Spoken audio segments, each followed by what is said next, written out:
The last thing my wife said to me before she walked out that door on the eve of her 36th birthday was, "Don't wait up, baby. I love you." She said it the way you say something you've practiced. Smooth. Easy. Not a single crack in it. She kissed me on the cheek, not the lips. I noticed that. I'd been noticing that for weeks. Picked up her bag and walked out into the dark like a woman with absolutely nothing to hide. My name is Ben Napier. I'm 38 years old. I run a construction crew on the east side of the city. I am not a suspicious man by nature. I am not the kind of husband who checks phones or asks questions twice or sits up counting the minutes. I believe in trust the way some men believe in God. Not blindly, but deeply, with my whole chest, because I've seen what a marriage looks like without it, and I swore at 17 years old, standing in my mother's grave in the November rain, that I would never build that kind of home. My mother made Sunday dinners for 22 years while my father smiled across the table at her and carried on 3 separate affairs. She never said a word. She just got quieter every year, like a radio losing its signal, until one morning she simply didn't wake up. Heart attack. 54 years old.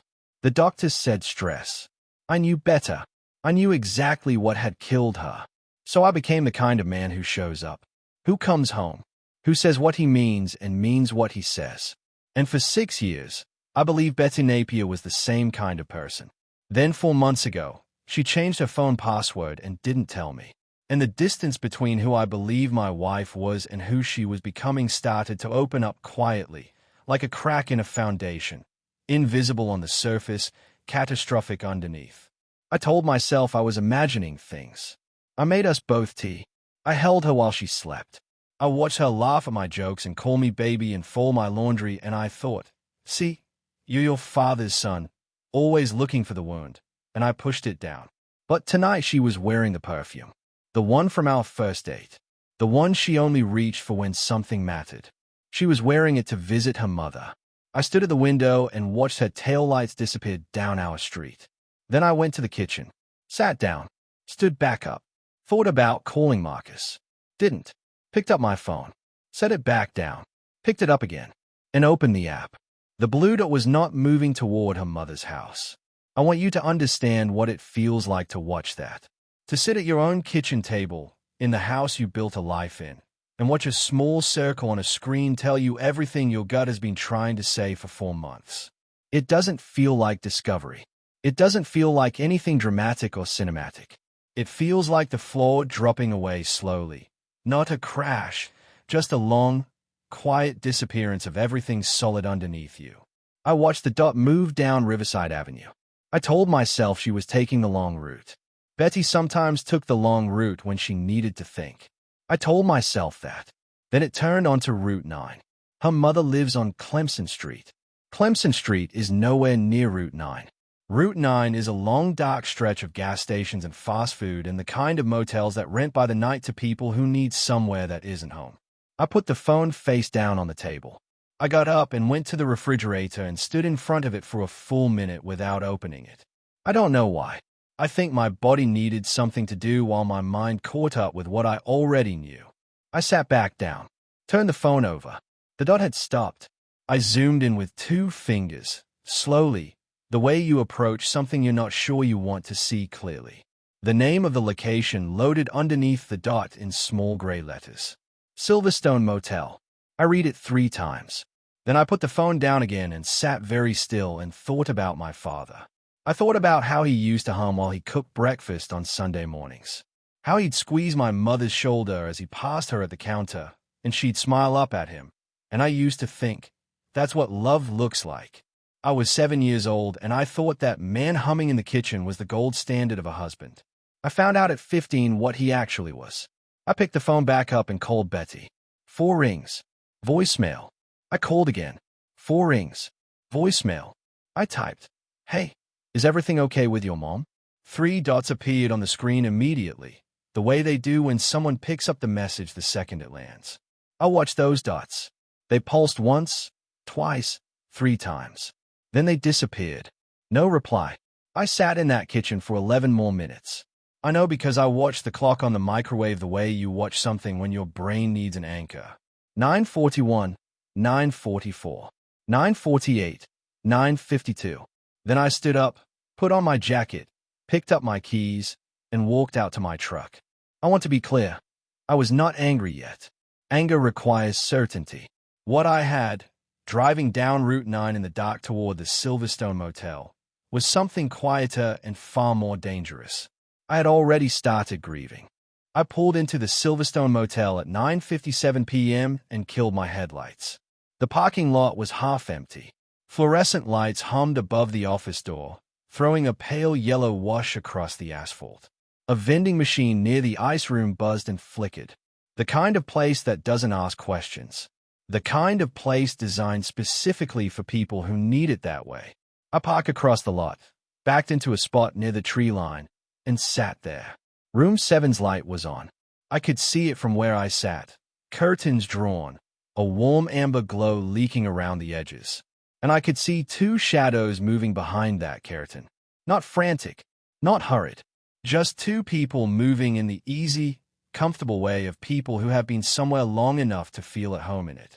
That was the part that got me. The comfort of it. The ease. This wasn't new.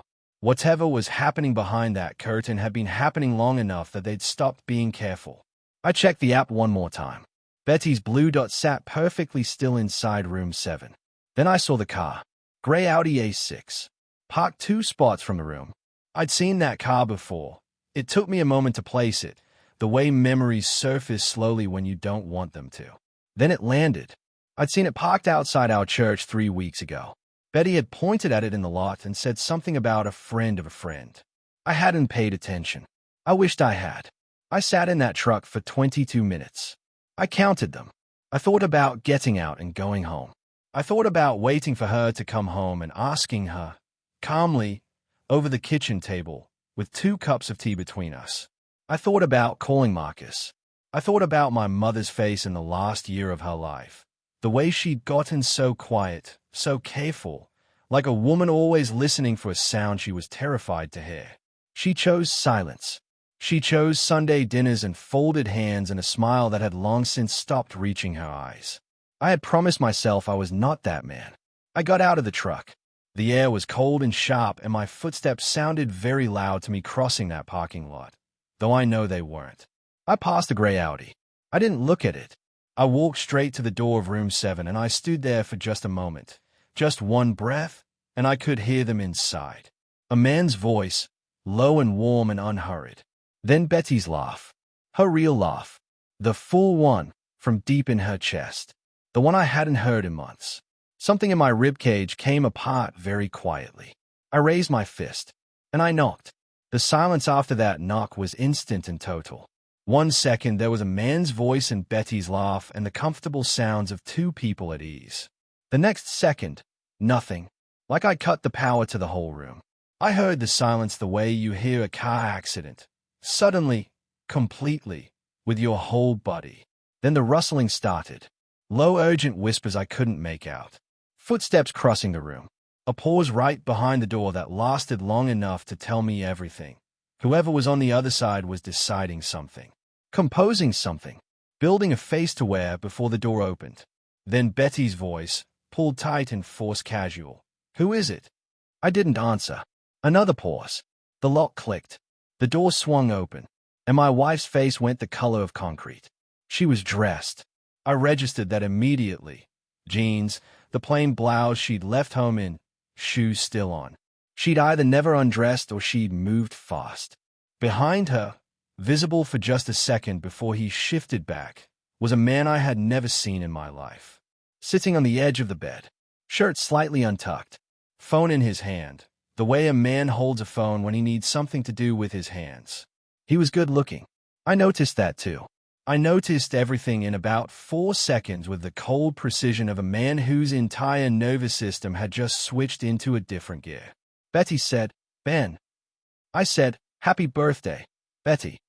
She flinched like I'd raised my hand at her, though I hadn't moved. Behind her, the man slowly stood up, and when he looked at me, he was almost smiling. Not cruel. Something worse than cruel. Resigned. Like a man who had been waiting for this exact moment and had already decided how he was going to play it. The man said, Ben, my name is Luke Wayne. You should come inside. I looked at him, then at Betty, then back at him. Luke Wayne, I said. I let the name sit in the air between us. Betty stepped forward. Ben, please, just listen to me. I can explain this. I know what it looks like. You know what it looks like, I repeated. Not a question. It's complicated, she said. And something about those two words. It's complicated, the most cowardly two words in the English language, cut through whatever careful composure I had walked in with. Because nothing about this was complicated. A wife, a motel, a man with his shirt untucked, the perfume she only wore when something mattered. This wasn't complicated. This was the oldest, simplest story in the world, and she was standing in the doorway of it wearing my grandmother's ring on her left hand. I stepped inside. Luke sat back down like this was his room, because it was. He had the easy ownership of a man paying the bill. I stood in the center of that room and looked at the takeout containers on the nightstand, the two glasses, the indentation on the far side of the bed that told a story all by itself. I turned to Betty. How long? She looked at the floor. Betty. My voice came out quieter than I expected. How long? She looked up. Her eyes were wet. 3 months. 3 months. I did the math instantly, involuntarily, the way your brain tortures you. 3 months ago was October. October was when she started sleeping on her side of the bed like there was a boundary drawn down the middle. October was when the laughing stopped. October was when I started making us both tea and sitting in the dark after she fell asleep. October was when I became my father's wife. Luke Wayne spoke next, and I wish he hadn't. She wasn't going to keep it going, he said, from the edge of the bed. She told me last week it was over. I looked at him. You're talking. He stopped. Betty said, Ben, were you going to tell me? I asked her. Or were you going to let it die quietly and smile across the dinner table and let me go the rest of my life not knowing? She broke then. The composed, careful face she'd constructed crumbled and she started crying. The real kind, not the kind designed to be witnessed. Her hands came up to her face. Her shoulders shook, and some treacherous, exhausted part of me wanted to cross the room and hold her. I have loved this woman for 7 years. The body doesn't stop knowing that just because the mind learns something new. But I thought about my mother. I thought about quiet Sundays and folded hands and a woman who got smaller every year because she chose the comfort of not knowing over the agony of the truth. My mother chose silence. I had promised I wouldn't. I need you to look at me, I said. Betty lowered her hands. Her eyes found mine. Did you love him? The pause before she answered was 4 seconds long. I counted. I thought I did, she whispered. Did you love me? She came apart completely at that. Yes, Ben, yes. I never stopped. Okay, I said. Just that. Okay. Like she told me something manageable. Like the word could hold the weight of what was happening in that room. Then I picked up my jacket from the chair where I'd set it, folded it over my arm, and walked back to the door. Luke followed me out. I don't know why. Maybe guilt. Maybe the particular compulsion of a man who wants to explain himself even when no explanation exists. We stood in the cold parking lot, a few feet apart, under the buzzing fluorescent light. He said, I didn't go looking for this. I said, I know. She reached out to me. I want you to know that. I know that too. He was quiet for a moment. Then, she talked about you. Every time. She talked about you constantly. Man, your name was always in the room. I looked at him. He meant it as something, comfort maybe, or context. What it actually was the most devastating thing anyone said to me that entire night. Because it meant Betty had sat in this motel room, in whatever this was, and carried me in here with her. My name, my face, the life we built. She'd brought all of it into room 7 and kept going anyway. I nodded once. Take care of yourself, Luke, I said. And I meant it. I had no anger for this man. He didn't make any vows to me. He didn't stand in front of my family and promise me anything. He was just a man who walked through a door that my wife left open. I turned back toward my truck. Betty was standing at the motel room doorway watching me. She hadn't moved. She was hugging her own arms in the cold, and she looked stripped down, bare, like a woman who had just watched something she couldn't undo unfold in real time. I stopped at my truck door. Ben, she called. Her voice cracked down the middle of my name. I turned around. I'm sorry, she said. I'm so sorry. I looked at her for a long time. My wife. Her birthday. The Silverstone Motel sign buzzing above us both. I know you are, I said. I got in the truck. I drove for a long time without a destination. Route 9 went dark and quiet past the motels and gas stations, and I just kept going, hand steady on the wheel, the heater running, the radio off. I didn't cry. I didn't feel what I expected to feel. I expected rage, the hot, blinding kind. What I had instead was something cavernous, an enormous, echoing emptiness in the center of my chest where something solid used to be. I thought about the first time I saw Betty, a mutual friend's backyard barbecue. She spilled her drink, red punch, all down her white shirt, and instead of embarrassment she threw her head back and laughed until she doubled over. And I thought then, that woman is the most alive person I have ever seen. 7 years later, I was driving away from a motel on Route 9, and she was the one who had made me feel most dead. I pulled over eventually on a back road near Millfield Creek, killed the engine, sat in the absolute dark and quiet of the truck cab. My phone buzzed. Betty. I let it go. It buzzed again. Marcus. I picked up. He said, Ben, where are you? I told him. A pause. Then, stay there. I'm coming. Marcus sat with me in that truck for 2 hours. He didn't offer explanations or advice or silver linings. He just sat there, which is exactly what a brother is for. Somewhere around midnight, he said, What are you going to do?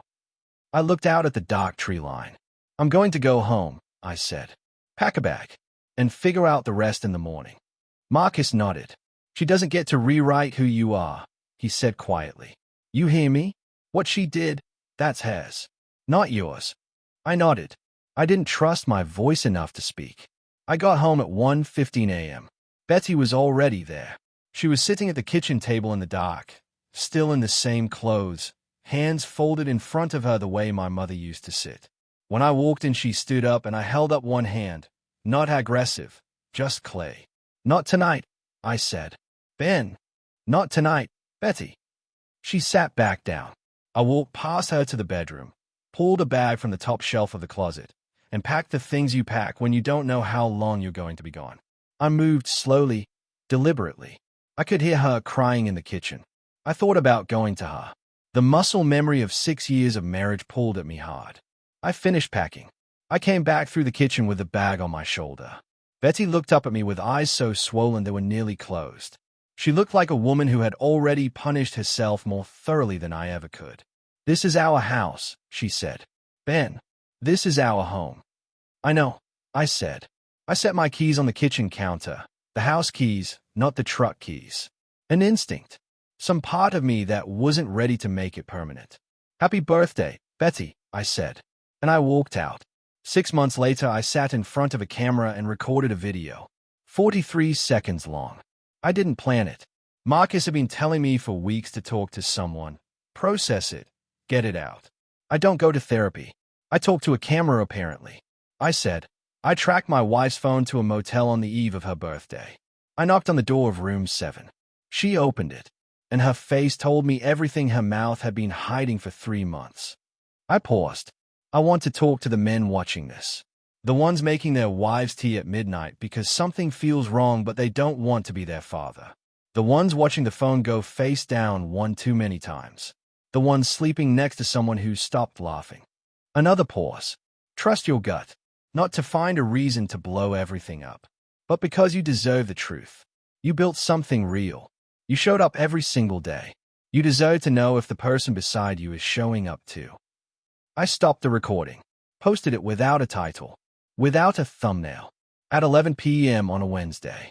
By Thursday morning, it had 4 million views. Because it turns out there are a lot of men out there making tea at midnight. And every single one of them already knows.